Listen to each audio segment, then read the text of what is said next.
Padrões de distribuição biogeográfica, formas e causas.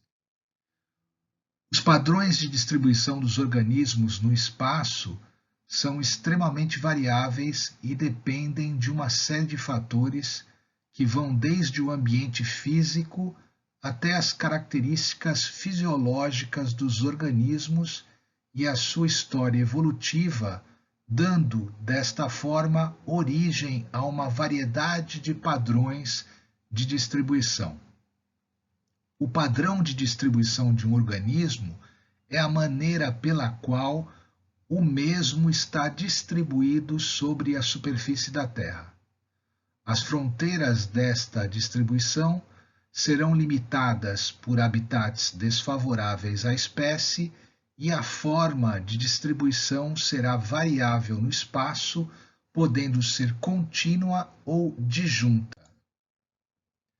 A distribuição contínua diz respeito àquela na qual as diversas populações de um organismo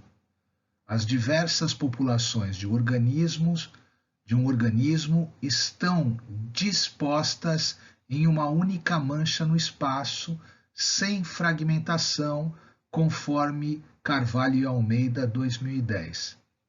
Por sua vez, a distribuição disjunta é aquela que diz respeito a uma distribuição dos organismos vivos que se dá de forma descontínua.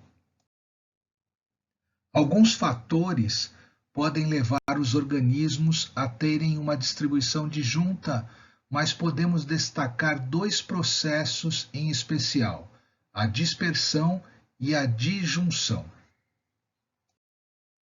A dispersão é o processo que leva à expansão da distribuição, isto é, a partir de um núcleo populacional, que pode ser um centro de origem ou uma mancha ocupada posteriormente, a população ultrapassa uma barreira e consegue se estabelecer em uma nova área, como, por exemplo, num processo de migração. Já a disjunção é aquele processo no qual o organismo que tinha uma distribuição contínua na paisagem passa a ter, a partir de processos naturais ou induzidos, uma distribuição descontínua, como acontece nas situações de vicariância, em que uma população original é subdividida em duas populações em função da ocorrência de uma barreira geográfica. A dispersão é um processo que pode ser feito tanto por animais como por plantas. Por exemplo, uma ave que consegue transpor uma barreira e ocupar uma nova área e ter sucesso neste procedimento é uma dispersão bem-sucedida. A dispersão pode ter diversas causas, como a superpopulação em uma determinada área, a escassez de recursos na área original, oportunidade e também a oportunidade de ocupar uma nova área. Um trabalho interessante foi o estudo de Shensky, Hodge e Dudley, em 98, com iguanas no Caribe. Após um grande furacão em 1995, numa ilha, a Ilha de Antilles, onde anteriormente este animal não era encontrado, foram vistos em troncos no mar e na praia em torno de 15 indivíduos desta espécie. Ao chegarem à ilha, os lagartos se adaptaram muito bem e passaram a ser comuns. Calcula-se que a população veio de uma ilha localizada a cerca de 250 quilômetros de distância. Note, indivíduos, apesar de o termo indivíduo ser mais comumente usado para se referir a pessoas, em biologia ele é sinônimo de organismo. Um outro exemplo interessante de dispersão vegetal foi estudado na ilha de Krakatoa, no Sudeste Asiático. Após a erupção vulcânica de 1883, que levou à extinção de todas as formas de vida na área, houve um processo de recuperação com a chegada de novas espécies vegetais por diversas formas de dispersão vegetal, conforme o estudo de Whittaker e Turner em 1994. Krakatoa é uma ilha vulcânica localizada entre as ilhas de Sumatra e Java, na Indonésia. Em 1883, houve uma erupção vulcânica de grande porte que destruiu cerca de 2/3 da ilha e levou à destruição à fauna e à flora local. A dispersão vegetal é a forma como os vegetais alcançam novas áreas. Como estes organismos não têm mobilidade, precisam de agentes que os levem às novas áreas. A dispersão vegetal pode se dar por anemocoria, que é a dispersão pelo vento, como exemplo o dente de leão, a planta do dente de leão. Pode se dar por hidrocoria, que é a dispersão pela água, o exemplo a Rhizophora mangli ou mangue vermelho, e a zoocoria, que é a dispersão por animais. Os frutos são comidos por morcegos e aves. Frutos comidos por morcegos e aves entram nesse exemplo. Os animais também podem fazer a dispersão de sementes por meio de sementes que são aderidas aos pelos. Também podem, como nesse caso, os frutos comidos por morcegos, aves e outros animais podem ser digeridos e nas fezes eles podem ser dispersados. O homem também pode fazer uma dispersão vegetal, e não só a dispersão vegetal, como a dispersão de outros organismos. No caso, a dispersão de organismos pelo homem é chamada de antropocoria. Um exemplo interessante, como a gente comentou, de dispersão vegetal foi aquele comentado na ilha de Krakatoa. Então, a tabela mostra como foi a evolução desse processo, dando ideia de como ele é diverso, segundo o trabalho de Whittaker e Turner em 94. Então, a tabela 7.1, encontrada em Chirol e Costa, 2018, mostra a diversidade na dispersão vegetal ao longo do tempo. Os tipos de dispersão ocorridas em Krakatoa e o ano que ocorreram, e a quantidade de espécies que foram dispersas, espécies vegetais que foram dispersas ao longo desse tempo, segundo o estudo de Whittaker e Turner. Dispersadas pelo mar foram 23 nos estudos de 1897, 1953 e 1924, 53, 59 e 1989. Dispersadas por animais, 2 em 1897, 48 em 1924, 110 em 1989. E dispersadas pelo vento, 14 em 1897, 48 em 1924 e 75 em 1989, segundo os estudos de Whittaker e Turner. Podemos destacar mais um exemplo interessante de dispersão vegetal, que é do gênero Rhizophora, encontrado nos manguezais brasileiros, e é conhecido, esse tipo de gênero é conhecido como mangue vermelho. Os manguezais tiveram sua origem na região do Índico-Pacífico e depois migraram para a área do Atlântico Caribe por hidrocoria.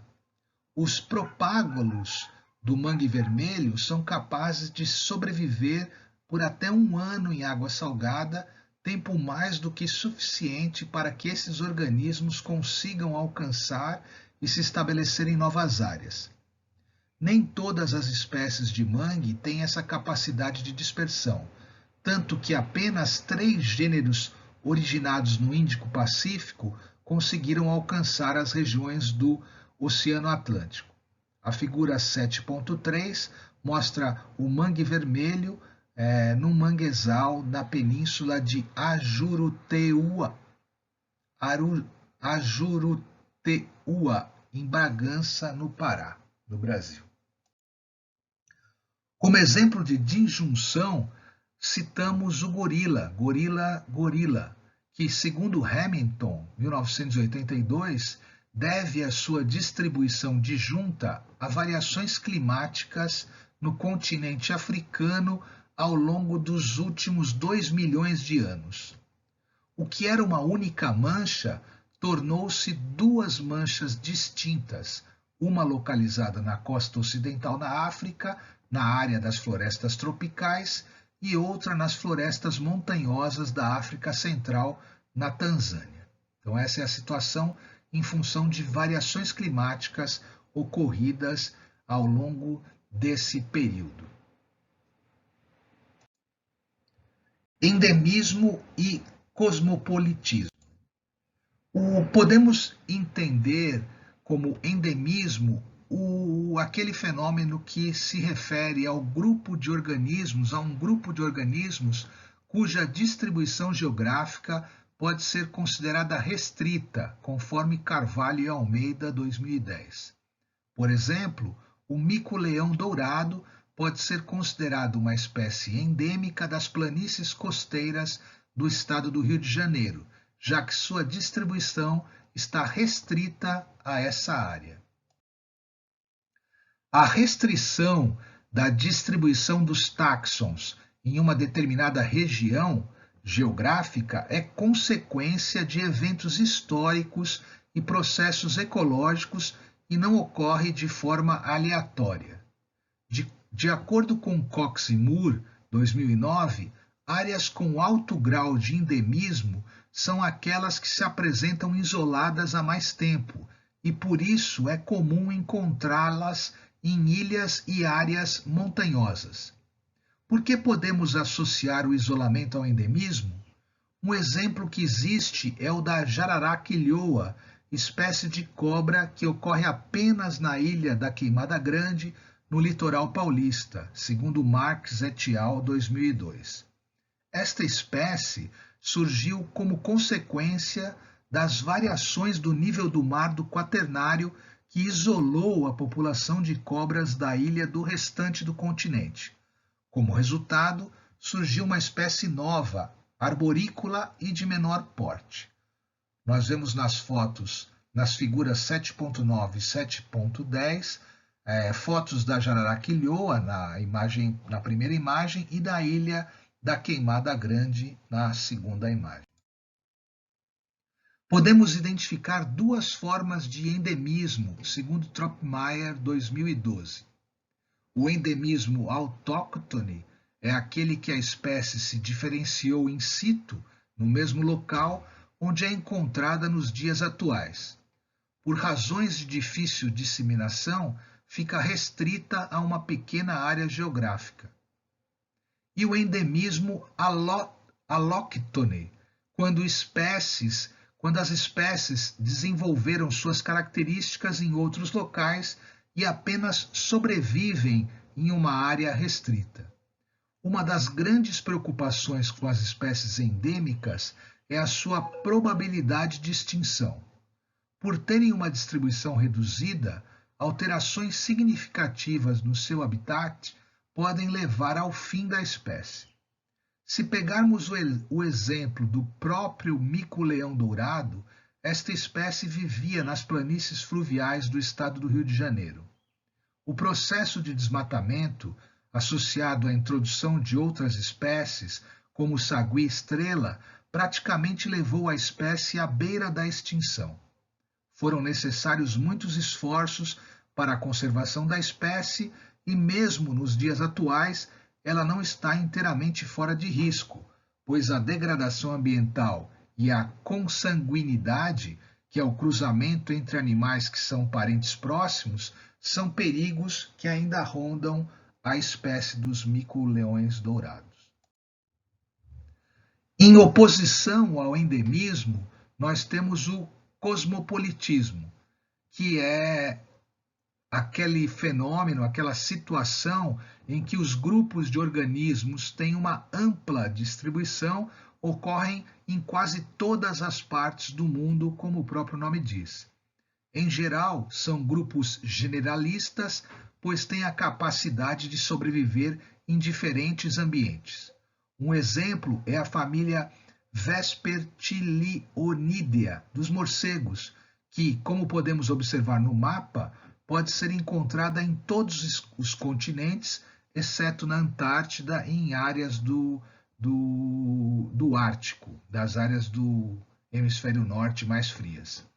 Esta família abriga cerca de 40 gêneros e mais de 400 espécies, como o morcego dos Açores, como que vemos na figura 7.12. A referência fundamental dessa aula está em Biogeografia de Aquiles Chirol e Nádia Costa, publicado pela Fundação CCIERJ em 1918.